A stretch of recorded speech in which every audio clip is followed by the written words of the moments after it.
এক ঝুড়ি আম 400 টাকায় ক্রয় করে 5% লাভে বিক্রয় করা হলো। এর ক্রয় মূল্য 5% কম হলে কত টাকা লাভ হতো? 400 টাকায় ক্রয় করে 5% লাভে বিক্রয় করা হয়েছে, তাহলে 400 টাকার উপরে 5% লাভ মানে কত? সহজ। তারপর আমি লিখে দেখাচ্ছি।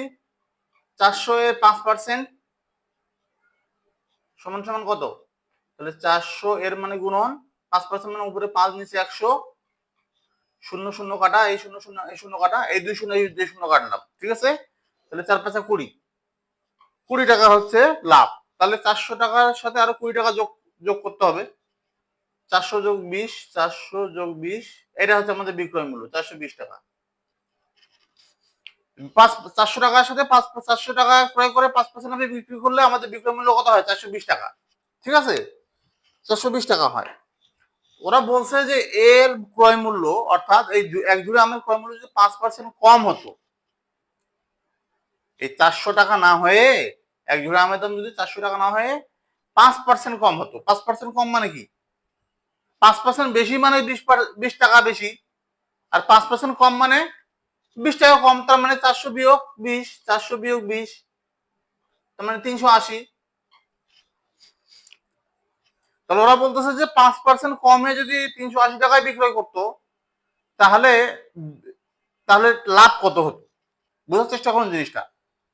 5% লাভে বিক্রয় করছে, বিক্রয় করে কত হয়েছে? বিক্রয় মূল্য 420 টাকা হয়েছে, ঠিক আছে না? 420 টাকা হয়েছে।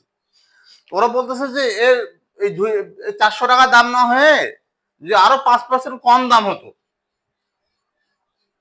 তাহলে বিক্রয় মূল্যটা কত হতো? 380 টাকা হতো। আরো 5% কম হলে কত টাকা লাভ হতো?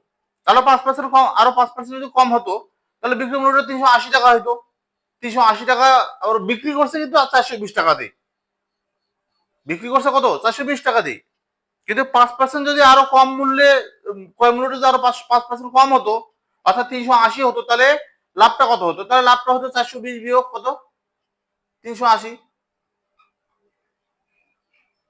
সমান সমান কত? 40 টাকা।